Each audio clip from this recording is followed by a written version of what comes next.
चलिए आज शुरू करते हैं वेव्स। लिखिएगा सबसे पहले वेव मोशन। वेव मोशन,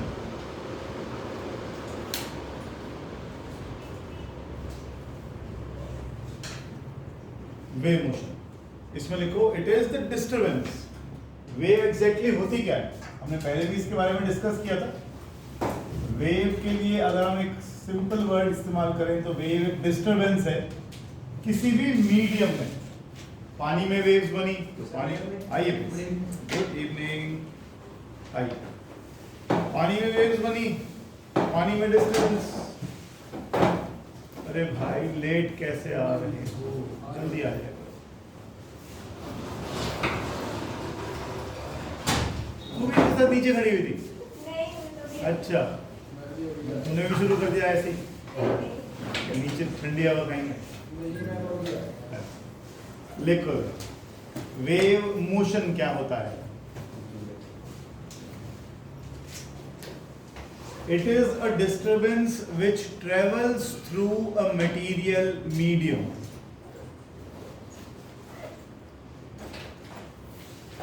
हमने उस दिन भी बात करी थी ना, जैसे स्टेडियम में वेव्स बनाते हैं, तो जब स्टेडियम में वेव्स बनाते हैं, ह्यूमन वेव बनाते हैं, तो एक स्टैंड के लोग खड़े होने लगते हैं, दूसरे वाले बैठे रहते हैं, फिर जब ये बैठने लगते हैं तो दूसरे वाले खड़े हो जाते हैं। क्या वो सारे लोग अपनी जगह छोड़कर कहीं गए?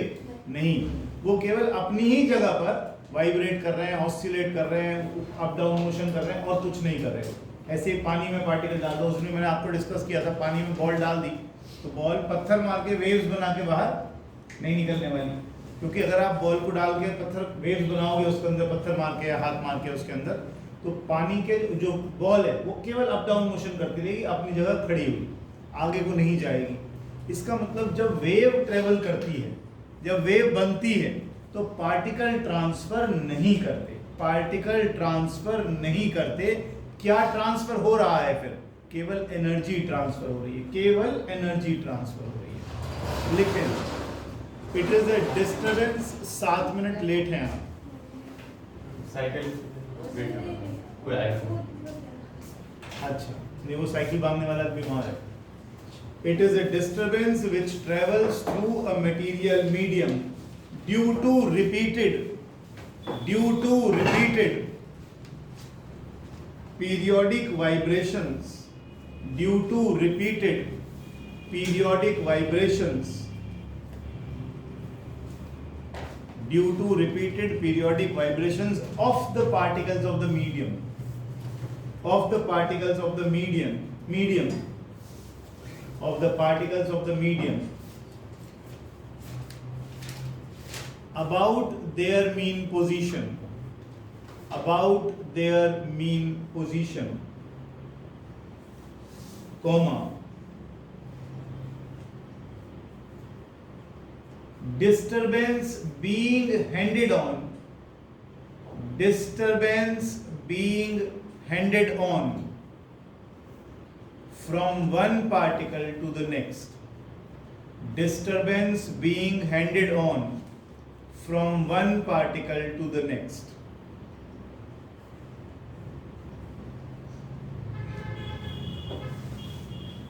कोई नहीं, जो छूट जाएगा मैं भेज दूँ तो बस। आगे लिखो, एक लाइन छोड़कर लिखो, जो साथ साथ चल रहे उसे लिखो, जो छूट गया वो मैं भेज दूँ। There is no transfer of the matter. बेटा आगे का लिखना छोड़ दे, बीच में ब्रेक दूंगा तो कवर कर लियो। There is no transport of the matter of the medium. There is no transport of the material of the medium या matter of the medium, medium, and the medium must possess, and the medium must possess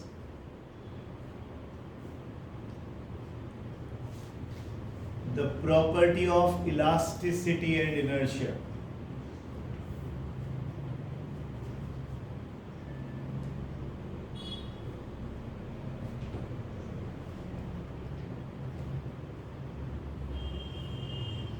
ठीक है, यानी wave के लिए एक simple word क्या हुआ, disturbance. किसमें डिस्टरबेंस हो रही है, disturbance in medium, particles of the medium. Medium के पार्टिकल्स अपनी मीन पोजीशन के अबाउट ऑसिलेट करेंगे, अपनी जगह से हिलेंगे नहीं। इसका मतलब मटेरियल तो ट्रांसफर होगा नहीं।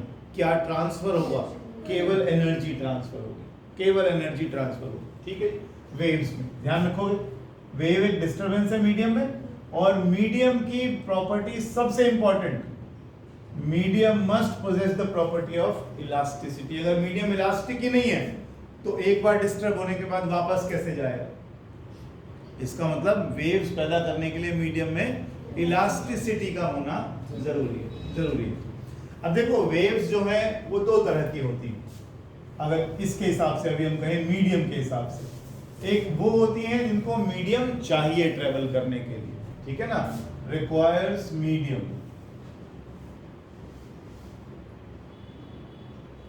और एक होती हैं which do not require medium for propagation, उनको चलने के लिए मीडियम की जरूरत नहीं है। ऐसी कौन सी वेव होती है जिसको मीडियम ही नहीं चाहिए, जैसे एग्जांपल दे, जैसे लाइट, बिल्कुल ठीक बात है। सन से लेकर यहाँ तक लाइट आती है, रास्ते भर तो मीडियम कोई है ही नहीं, रास्ते भर मीडियम कोई है ही नहीं, पूरा का पूरा स्पेस है, स्पेस में कुछ है ही नहीं, ना हवा ना पानी, कुछ भी नहीं है वहां पर, तो है ना। तो वेव जिनको मीडियम चाहिए उन्हें हम मैकेनिकल वेव्स कहते हैं, उन्हें हम मैकेनिकल वेव्स कहते हैं, ठीक है। और जिनको नहीं चाहिए उन्हें हम इलेक्ट्रोमैग्नेटिक वेव्स कहते हैं।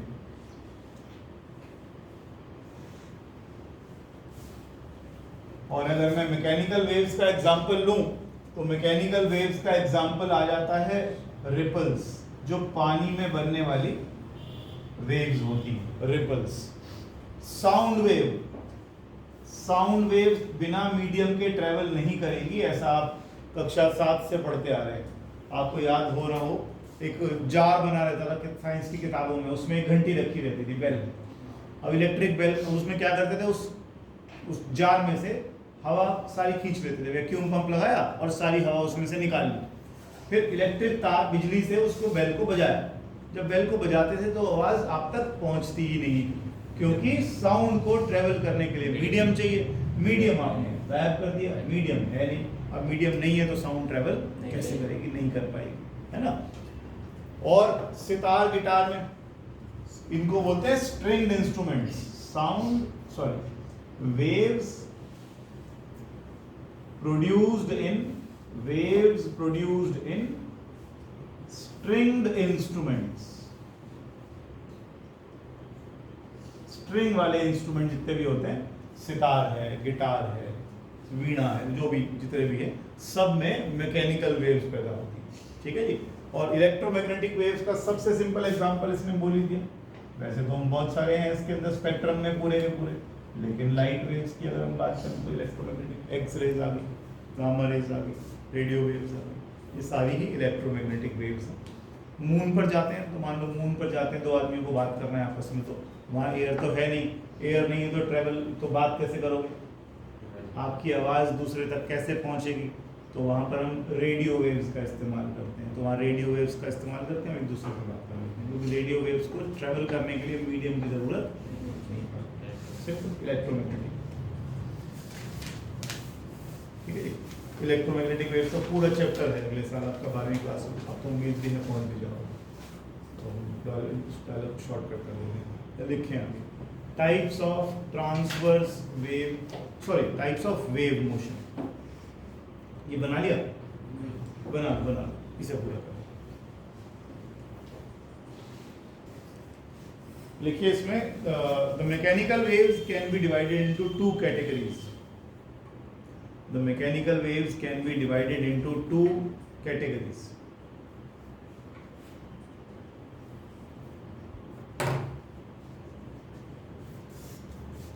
अब यहाँ ये वेव्स ट्रेवल कैसे करेंगी हम उसको यहाँ पर समझेंगे।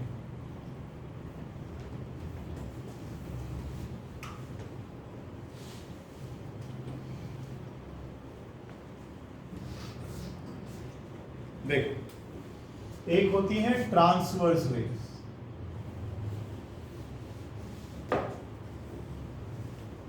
संदीप कुमार, ये आपको करा रखा है मैंने 9th में। जो परपेंडिकुलर होगी। जी बिल्कुल।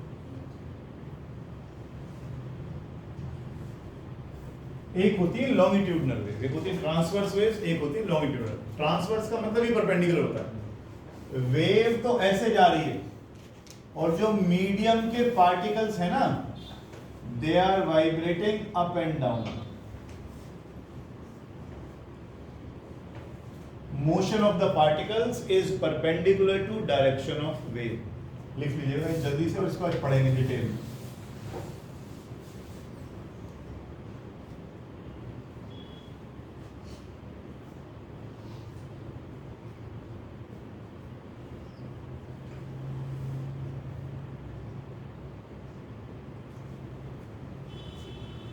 कोई एग्जाम्पल बता सकते हो ऐसी? अभी तो हमने कहा था ह्यूमन वेव जो स्टेडियम में बनाते हैं, वेव आगे को जाती है, पार्टिकल्स अप डाउन करते रहते हैं। पानी में बनने वाली लहरें, वेव्स, सारी रिपल्स जो होती हैं वो सारी की सारी ट्रांसवर्स वेव्स ही होती हैं, है ना। जितनी भी इलेक्ट्रोमैग्नेटिक वेव्स होती हैं लाइट की तरह, उसमें इलेक्ट्रिक और मैग्नेटिक फील्ड के जो वेक्टर्स होते हैं, they oscillate perpendicular to direction of the wave. अगले साल पढ़ोगे आप इसको, इलेक्ट्रोमैग्नेटिक वेव्स को, कि इसके अंदर इलेक्ट्रिक वेक्टर हमेशा परपेंडिकुलर वेरी करता है। कैसे याद है? कुछ थोड़ा पहले बताया था इन्होंने। ये वेव जा रही है और ये इस तरीके से ऑसिलेट करता है, बढ़ जाएगा कम हो जाएगा, बढ़ जाएगा कम हो जाएगा, बढ़ जाएगा कम हो जाएगा, ठीक है ना। ये किसका, ये बनाना नहीं, बनाने की जरूरत नहीं, अगले साल कर लेना इसको। ये क्या कर रहे हैं? इलेक्ट्रिक वेक्टर का वेरिएशन दिखा रखा है साइन वेव की तरह। इलेक्ट्रिक वेक्टर लगातार वाइब्रेट कर रहा है, ऑसिलेट कर रहा है about a fixed value, about a fixed value, इसलिए इसको ट्रांसवर्स वेव्स में लेते हैं, ठीक है। ये बनाने की जरूरत नहीं, बस नाम लिख लें। अच्छा, लॉन्गिट्यूडनल वेव्स में क्या होता है? वेव तो ऐसे जा रही है और पार्टिकल का मोशन हो गया इसके पैरेलल। जैसे आप एक काम करो, बहुत सिंपल सा बताता हूँ, एक लंबा सा स्लिंकी ले लो। स्लिंकी क्या होता है? लंबा सा स्प्रिंग ले लो, ठीक है ना, बहुत लंबा वाला, और इसको ऐसे ऐसे करके ऐसे ऐसे करो, तो आपको क्या दिखेगा? ये जो पार्टिकल्स हैं, कहीं तो ये पास आ जाएंगे, कहीं दूर हो जाएंगे, कहीं पास आ जाएंगे, कहीं दूर हो जाएंगे। इस तरह का इसका मोशन आपको दिखाई देगा, लेकिन मूवमेंट होगी कैसे? ऐसे रिफ्रैक्शन, ठीक है। तो ये कौन सी वेव्स बन गई? लॉन्गिट्यूडनल वेव्स, लॉन्गिट्यूडनल वेव्स बन गई, ठीक है। इसका सबसे सिंपल एग्जांपल क्या हो गया? यहाँ पे हमने क्या लिखा? परपेंडिकुलर, और यहाँ पर क्या वर्ड यूज करेंगे? पैरेलल यूज करेंगे, ठीक है। और कोई example? Sound waves, sound waves में भी यही होता है। ट्यूनिंग फोर्स क्या होगा? ट्यूनिंग फोर्क में क्या होता है? जैसे ट्यूनिंग फोर्स में जैसे होता है कंप्रेशन, रिफ्रैक्शन और होता है रिफ्रैक्शन। हाँ, रिफ्रैक्शन तभी ठीक है। रिफ्रैक्शन क्या होता है? किसका रिफ्रैक्शन पढ़ लिया तुमने? रिफ्रैक्शन तुमने पढ़ा हुआ है कि जब लाइट किसी मीडियम से ट्रेवल करती है तो रास्ता बदल लेती है। एक वो तो कंप्रेशन होता है, दूसरा कौन सा होता है? Compression, rarefaction. रेफ्रैक्शन। अच्छा, उसकी बात कर, रिफ्रैक्शन भी करो। साउंड वेव्स में तो होता है वो, साउंड वेव्स में होता है।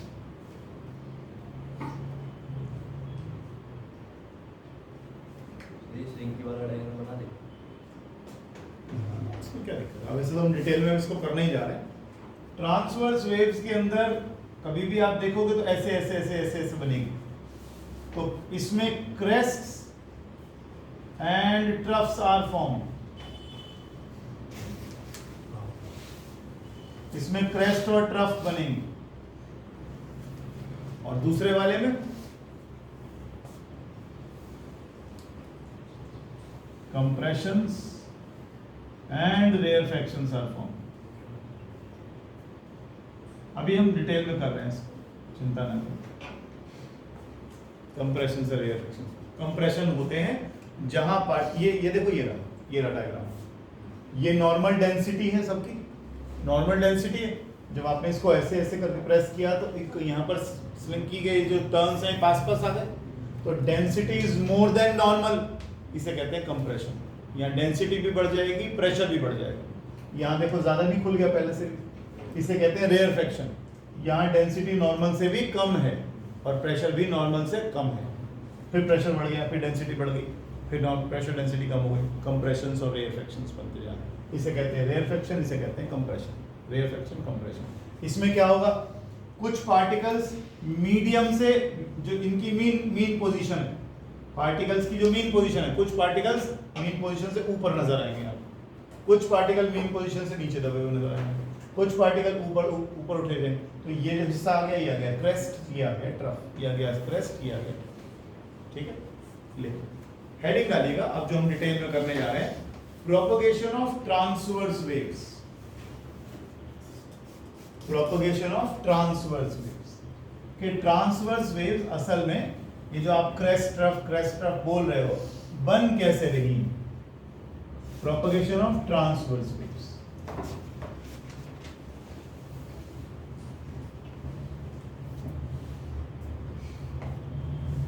लिखो, लेट अस से in our wave propagation, let us say comma, in our wave propagation, in our wave propagation कहने का मतलब हम अपने हिसाब से एक वेव ले रहे हैं जिसमें एक पार्टिकल से दूसरे पार्टिकल तक जो डिस्टरबेंस है वो एक खास टाइम पीरियड पर जाएगी। अब ये हर वेव में अलग अलग होती है।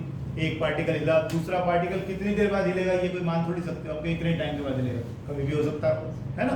तो इसी तरीके से हम यहाँ पर जो मानकर चल रहे हैं, इसलिए नाम ले रहे हैं in our wave propagation. Let us say in our wave propagation comma, motion is handed on, motion is handed on from one particle to the next, motion is handed on from one particle to the next after a fixed interval of time t by 4, after a fixed interval of time t by 4,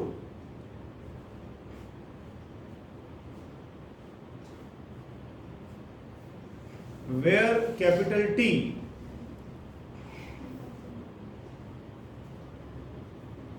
motion is handed on from one particle to the next after a fixed interval of capital T by 4, where T यानी capital T is the time period of the oscillating particle, where capital T is the time period of the oscillating particle.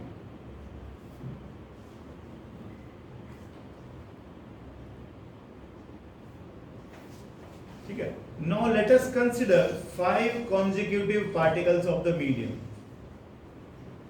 Let us consider 5 consecutive particles of the medium. यश को अगले page पे बनाना पड़ेगा। ये diagram बना दो एक बार।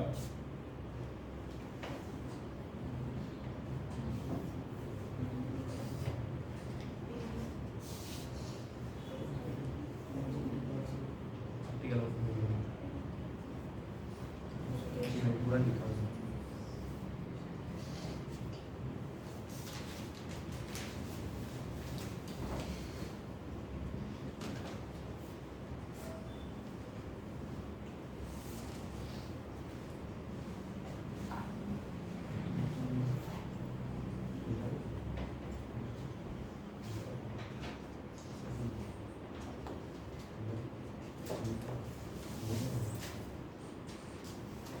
ये आपको बनाना है, एक बार समझ लो पहले फिर बना लेना। एक मिनट बस अनिका, एक मिनट। ये हमने किसी भी मीडियम का सरफेस ले लिया, हमने 5 पार्टिकल ले लिए, इसमें 5 करोड़ पार्टिकल भी होंगे ऑब्वियसली, 5 ही पार्टिकल लिए।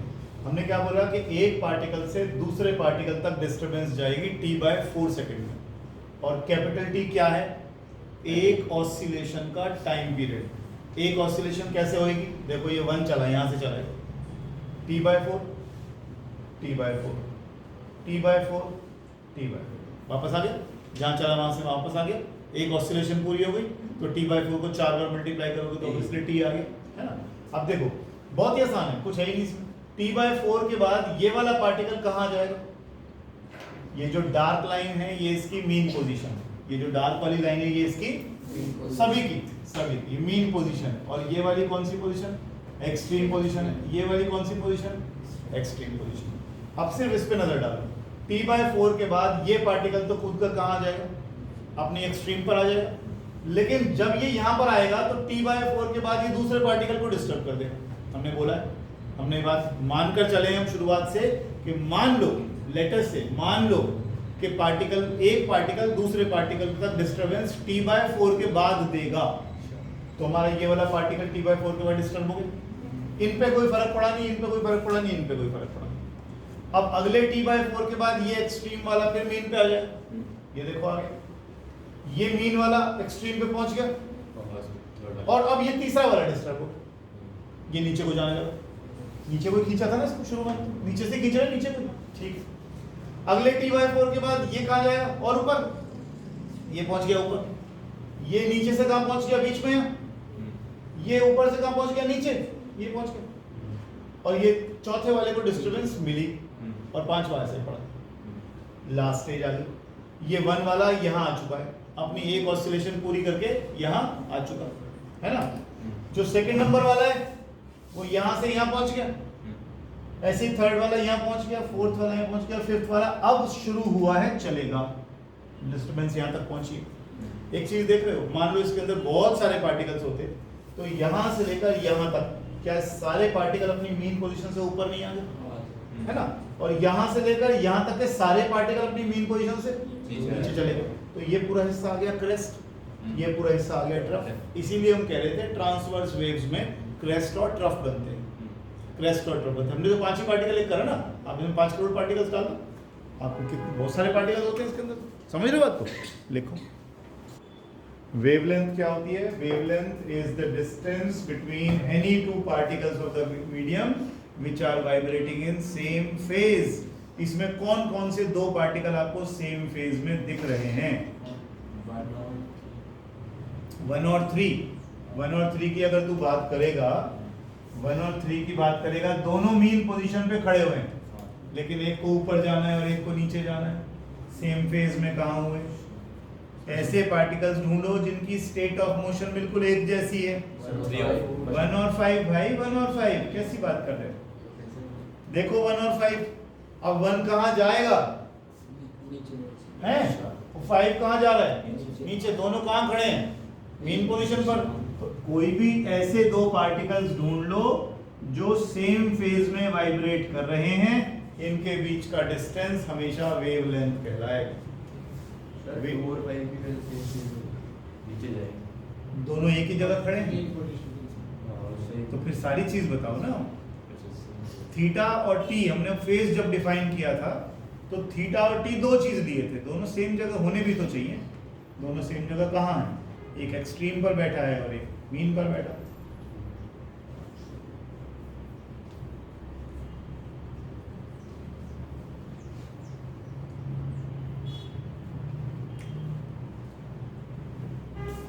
Wavelength is the distance between two nearest particles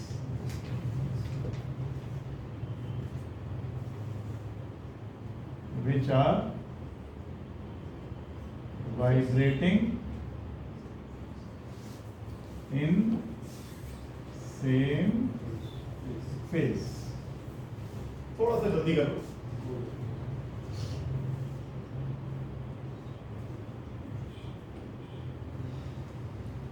हम वेवलेंथ को यह भी कह सकते हैं कि वेवलेंथ वो डिस्टेंस है जो एक वेव ट्रेवल करती है किस टाइम में, जिस टाइम में एक पूरा पार्टिकल ऑसिलेट कर लेता है। Distance travelled by the wave in one time period of oscillation of the particle.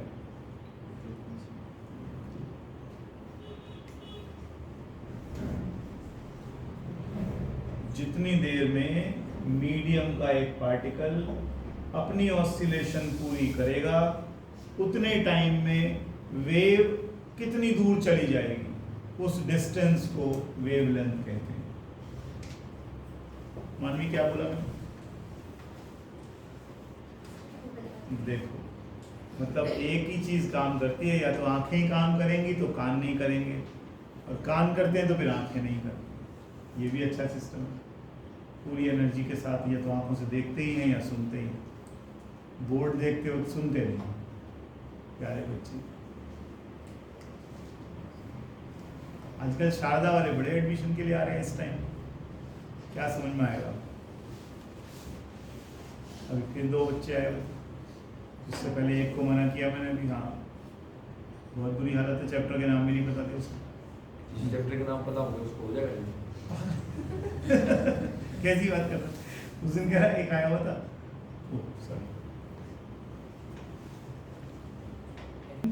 Wavelength is also the distance traveled by the wave. Wavelength is also the distance traveled by the wave during the time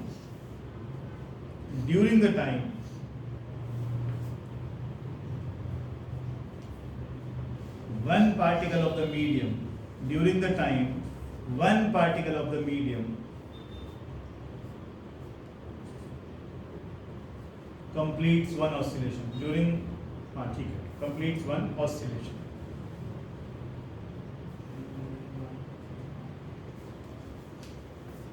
अगर इस हिसाब से कहूं तो wave velocity किसके बराबर हो जाएगी?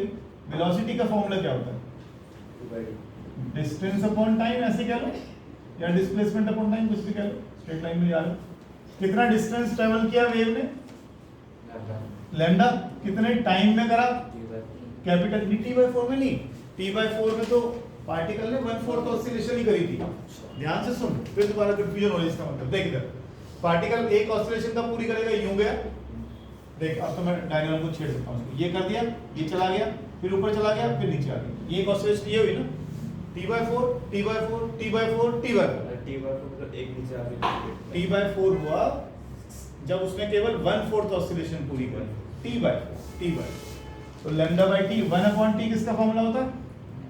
वो फ्रीक्वेंसी का। तो ये हो गया nu lambda, v equals to nu lambda या v equals to f lambda हो गया।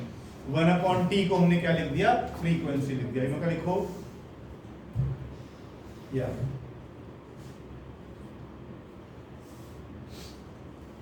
बस last line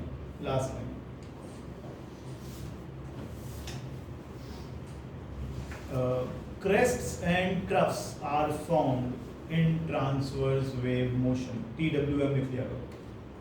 Crests and troughs are formed in TWM, transverse wave motion. Simple सा था।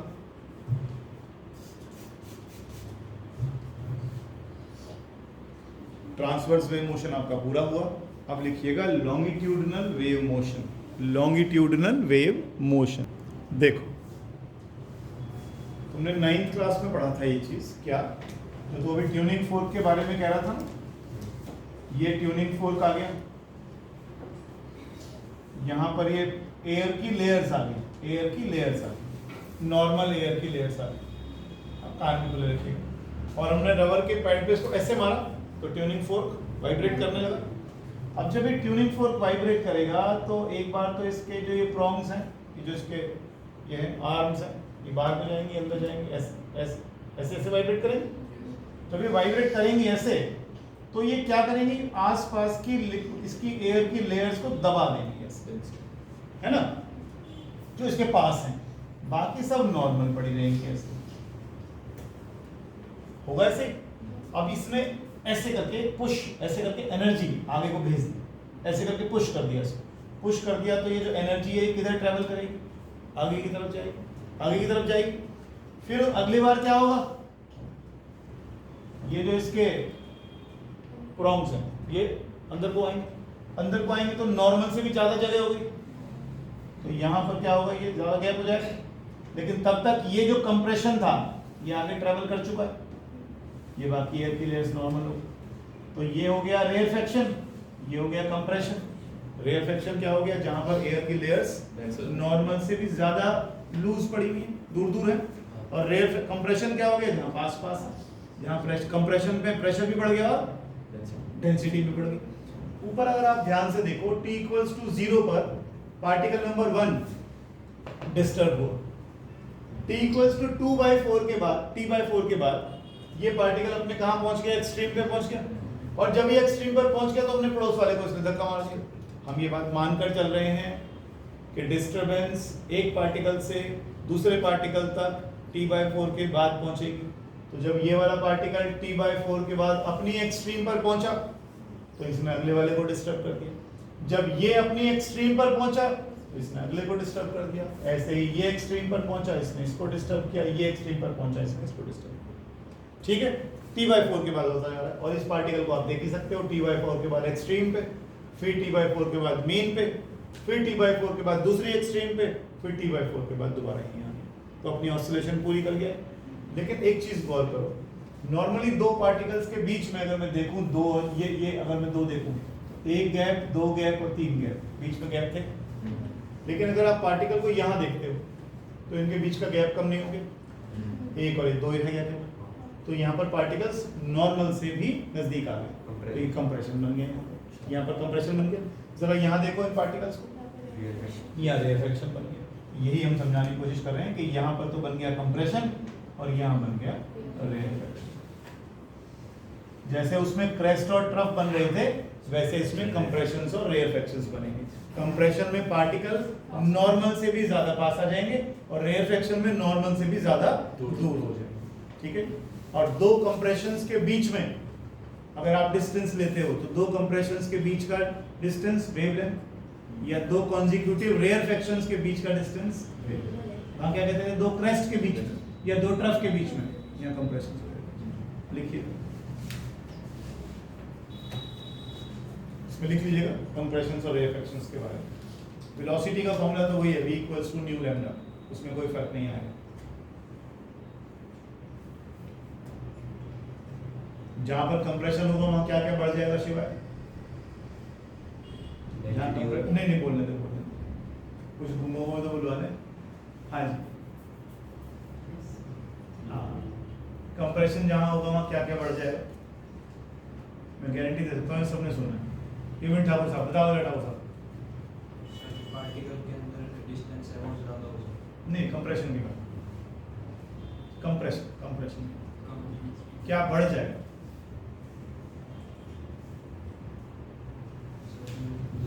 पहले जो बेंच थे वो बेंच के रहेंगे, जो पार्टिकल्स पास थे कम हो जाएंगे, ज्यादा हो जाएंगे। ज्यादा हो जाएंगे। वैसे ही शब्द में बोलना, क्या हो जाएगा?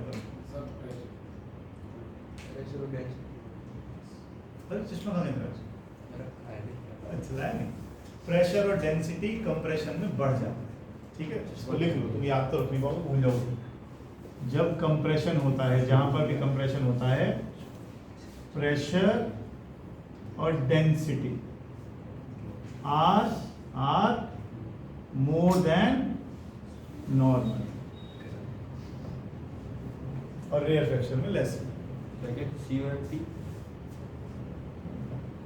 पता नहीं क्या ही से मुझे कैसे पता होगा? आप मुझे तू सुन रहा है, तुझे पता। कंप्रेशन है। पार्टिकल की वेलोसिटी कौन सी पोजीशन पे सबसे ज्यादा होती है? Main position. पार्टिकल की वेलोसिटी सबसे ज्यादा कहाँ होती है? पार्टिकल कर क्या रहा है? पार्टिकल तो ऑसिलेट कर रहा है, और जब ऑसिलेशन करते हैं तो सुनता क्या है?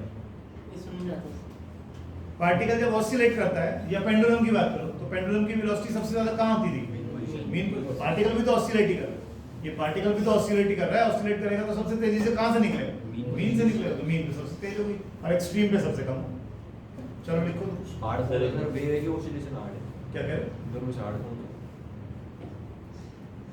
तेरे को शुरू हो गई 2 महीने शांत रहता है ना, तो कौन चैप्टर हार्ड है? अबे हार्ड क्या होता है? थोड़ा सा दिक्कत करता है। हर वो चैप्टर हार्ड है जो तू पढ़ता नहीं। तो सारे हार्ड। तो फिर तो तेरे सारे हार्ड है क्योंकि तू कुछ नहीं पढ़ता। बिल्कुल ठीक है, लिखो जरा। सर एक minute.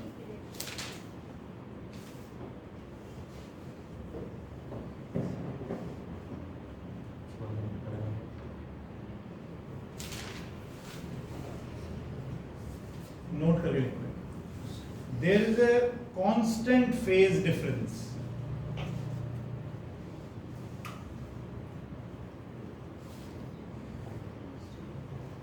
There is a constant Phase difference between one particle and the next particle. there is a constant phase difference between one particle and the next particle.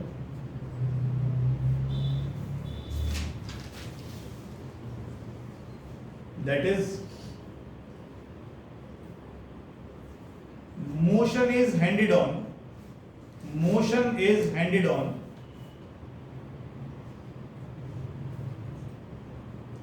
from one particle to the next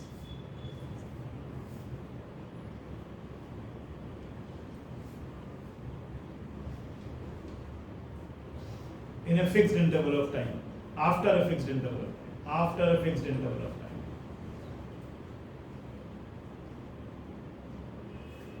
पीछे जो हमने diagrams बनाए हैं, इनमें एक चीज हमने लिखी है, मोशन कितनी देर बाद एक पार्टिकल से दूसरे पार्टिकल पर जा रहा है? t/4 के। तो इसका मतलब ये हुआ कि कांस्टेंट फेज डिफरेंस रहेगा। अच्छा, मैं एक बार ना वेव्स की कैरेक्टरिस्टिक्स पढ़ देता हूँ। वेव्स की कैरेक्टरिस्टिक्स, पहला नहीं पढ़ नहीं देता, याद करते हैं। वेव क्या है? डिस्टर्बेंस है जो एक पार्टिकल से दूसरे पार्टिकल तक जाएगी एक फिक्स टाइम के बाद। वेव क्या है? डिस्टर्बेंस। किसमें डिस्टर्बेंस है? मीडियम में डिस्टर्बेंस। एक चीज। दूसरा मीडियम में इनर्शिया और इलास्टिसिटी की प्रॉपर्टी होनी चाहिए, तभी वेव्स बनेंगी। दो चीजें। तीसरी चीज जो अभी हमने लिखी है कि एक पार्टिकल में और दूसरे पार्टिकल में एक कांस्टेंट फेज का डिफरेंस होगा। ठीक है ना? जैसे कि हमने यहाँ पर लिखा t/4 सेकंड के बाद डिस्टर्बेंस एक पार्टिकल से दूसरे पार्टिकल तक जाएगी। ठीक है। चौथा, जब वेव ट्रांसफर होती है तो मैटर ट्रांसफर नहीं होता, एनर्जी ट्रांसफर होती है। ये मैं रोज गाऊंगा ये गाने, ध्यान रखने, भूलना नहीं है। अच्छा, जब वेव ट्रेवल करती है तो जो पार्टिकल्स हैं केवल वो अपनी जगह पर खड़े खड़े ऑसिलेट करते हैं अबाउट देयर मीन पोजीशन।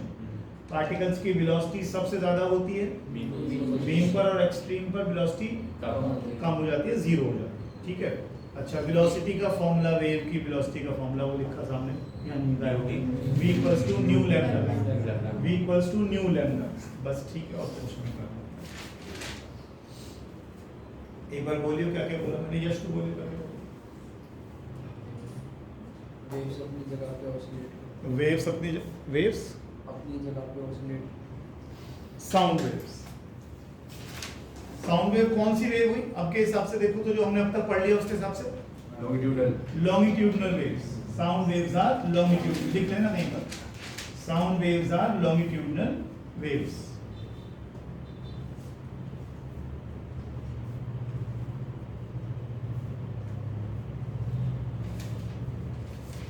और किस तरह की वेव्स हैं इनमें? मीडियम चाहिए, नहीं चाहिए इनको? मीडियम चाहिए। तो कौन सी वेव और हुई, क्या नाम हुआ?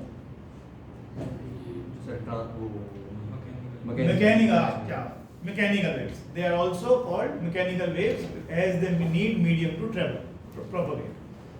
They are also mechanical waves, also called mechanical waves. They also comes under the category of mechanical waves as they need medium to propagate. Sir आप बोल रहे थे कि वेव्स मतलब उससे जिसमें डिस्टर्बेंस होती है पार्टिकल की नहीं, वो जो वेव जो मीडियम होते हैं उसके पार्टिकल डिस्टर्ब हो जाते हैं। हाँ, पर इलेक्ट्रोमैग्नेटिक मीडियम ही नहीं होता।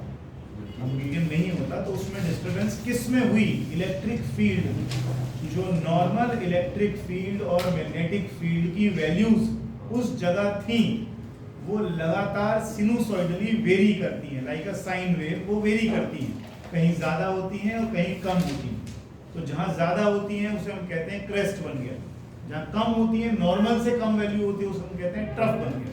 और वहाँ पर भी ऐसा ही होता है कि जहाँ पर दो क्रेस्ट बने उनके बीच का डिस्टेंस है वो वेवलेंथ कहलाता है। सब कुछ वैसा था वैसे ही।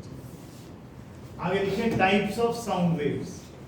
टाइप्स ऑफ साउंड वेव्स ये तुमने बचपन में पढ़ रखी है सारी की सारी। इंफ्रासोनिक्स, अल्ट्रासोनिक्स,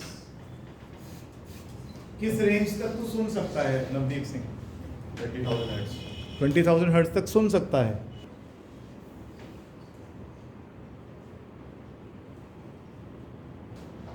नेक्स्ट लिखो Newton's formula for velocity of sound. ये आर्टिकल आपके एग्जाम में आएगा। ये तो सिर्फ फॉर्मूलाज हैं, आपको ये याद रखने हैं। ये transverse wave motion, speed of waves के एग्जांपल्स हैं आपके पास, वो फॉर्मूले यहाँ पर। ये एज इट इज यूज करने हैं आपने। जैसे लॉन्गिट्यूडिनल वेव्स में आपने सॉलिड मीडियम में साउंड वेव ट्रैवल कर रही हैं, सॉलिड रॉड में कर रही हैं। बेटा गुड आफ्टरनून बेटा, गुड आफ्टरनून बेटा प्लीज। किसकी कह रहे हो? अच्छा वो तो बताता हूँ मैं। स्पीड ऑफ लॉन्गिट्यूडिनल वेव्स, ये स्पीड ऑफ ट्रांसवर्स वेव्स आ गई।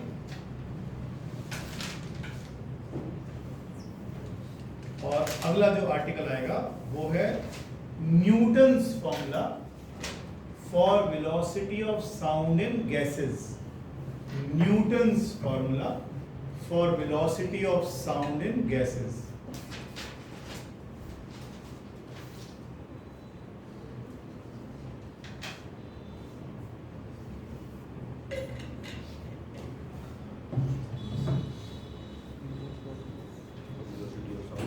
आइसोथर्मल कंडीशंस याद है किसी को क्या क्या होती है? और हीट और osmo ट्रांसफर। किन दो कंडीशंस में, गुड इवनिंग, किन दो कंडीशंस में उसको कंडक्ट करते थे? सर एक तो कंडक्टिंग वॉल, एक तो कंडक्टिंग वॉल्स, और एक आई बहुत स्लो प्रोसेस। बहुत स्लो प्रोसेस। ठीक, लिखो।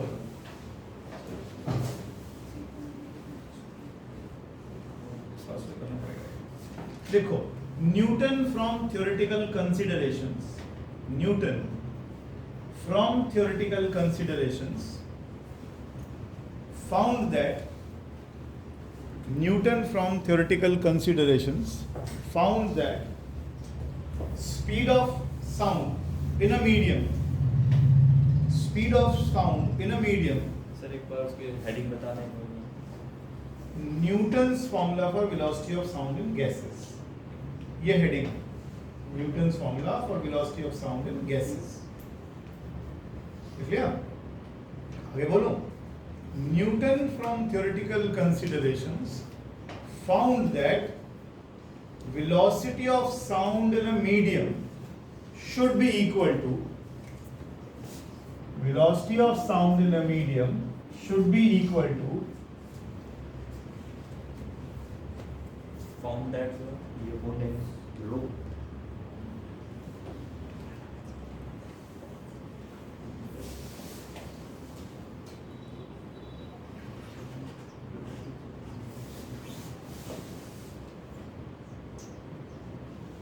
तीन या चार क्लास या 5 मैक्सिमम क्लास की बस व्यवस्था करवाना है।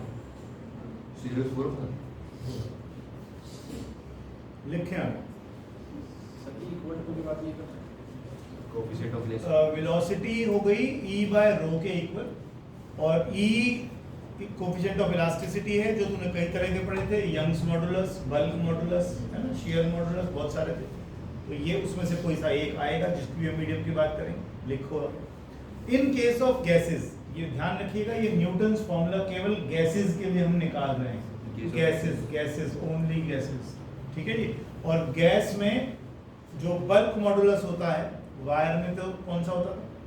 यंग्स मॉडुलस, है ना। तो गैस में कौन सा होगा? वॉल्यूम वाला, बल्क मॉडुलस। बल्क मॉडुलस लिखो, last line.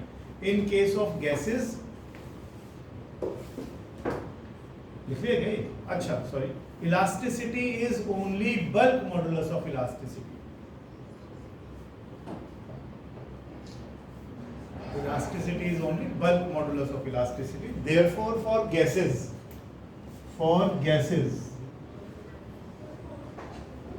V equals to under the root K by rho. Therefore, for gases, velocity का हमने सिर्फ क्या करा है प्रतीक कुमार? हमने इलास्टिसिटी का कोफिशिएंट बल्क मॉडुलस वाला डाल दिया, K डाल, और कुछ नहीं करा, चेंज कुछ नहीं करा। इसे बाकी कल कंटिन्यू करते हैं।